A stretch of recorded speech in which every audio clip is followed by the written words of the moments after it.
felt like life handed you a to-do list with no instructions? One minute you're crushing it at work, and the next you're drowning in deadlines, family commitments, and that endless list of someday goals? Chaos hits hard, doesn't it? But here's the thing. What if I told you that you can stay on top of it all? Even when life feels like it's spiraling out of control, there are simple time management tips that can help you cut through the noise, calm the chaos, and keep you moving forward. Today, I'm sharing some of my favorite strategies to do just that. Let's get started. First things first, let's acknowledge something. Life isn't always going to be smooth sailing. There will be those days, hell, those weeks when everything seems to be happening all at once. You've got a ton of things on your plate, work deadlines, family responsibilities, personal goals. Oh, and don't forget that solo trip you're planning, right? So how do you manage it all without completely losing your mind? Well, it starts with managing your time effectively. But here's the catch. Time management isn't just about packing your schedule with tasks. It's about creating structure that works for you, even when everything around you feels chaotic. Let's break it down into actionable tips that you can start using today. I'm going to share 5 time management techniques that will help you stay focused, organized, and let's be real, sane as you work through your action plan and life's little curveballs. If you haven't heard of the Pomodoro technique, let me introduce you to your new best friend. Essentially, it's a method where you work in 25-minute increments or blocks of time, followed by a 5-minute break. After 4 sessions, you take a longer 20 to 30-minute break. Why does this work?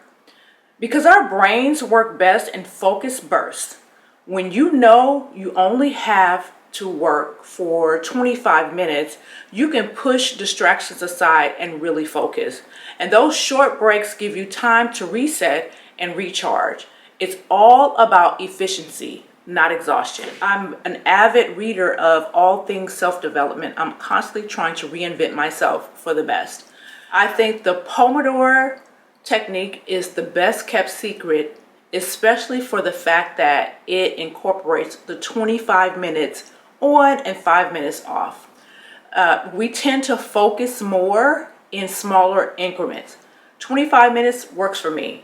I can power through reading some stale white papers or some stale laws or what have you. I can power through that for 25 minutes and know that there is a reward of 5 minutes. I can take a break.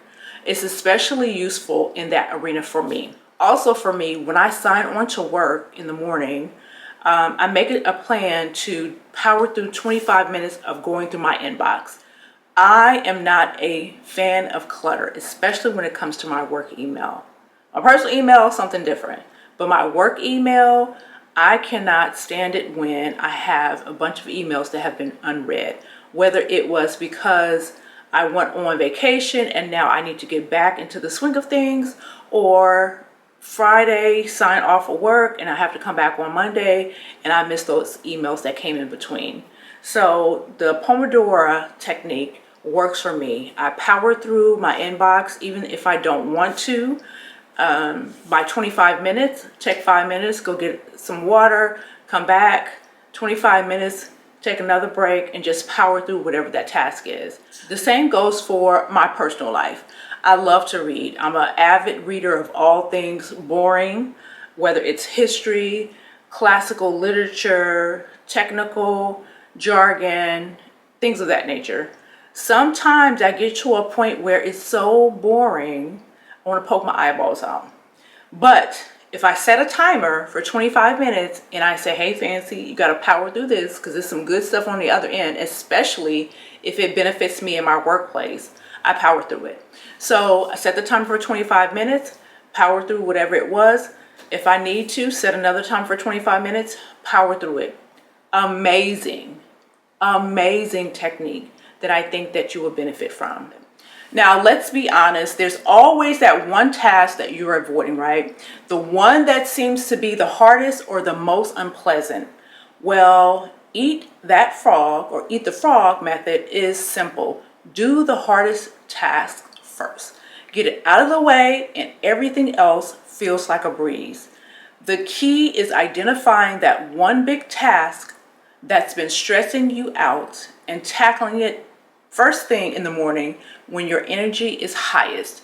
This method is perfect for beating procrastination and taking control of your life.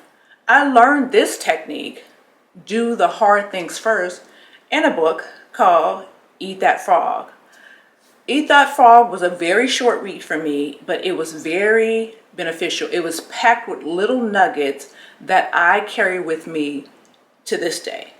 So the premise is you make sure that you do the hardest, the most difficult task up front while you have that energy. When we gravitate ourselves towards those easier tasks, yeah, we can knock it out the ballpark. But now we are procrastinating because of that one task that we know we need to go ahead and tackle. Procrastination, in a nutshell, is all of those things that I don't want to tackle because I'm either afraid, I have no direction, or I don't understand.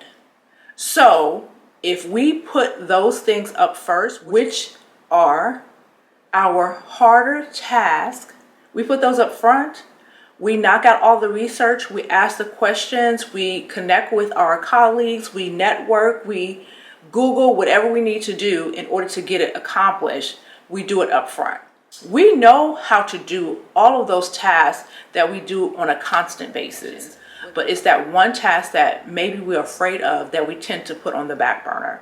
That particular task is the one that we need to put up front because we know how much time it's going to take care of those menial tasks.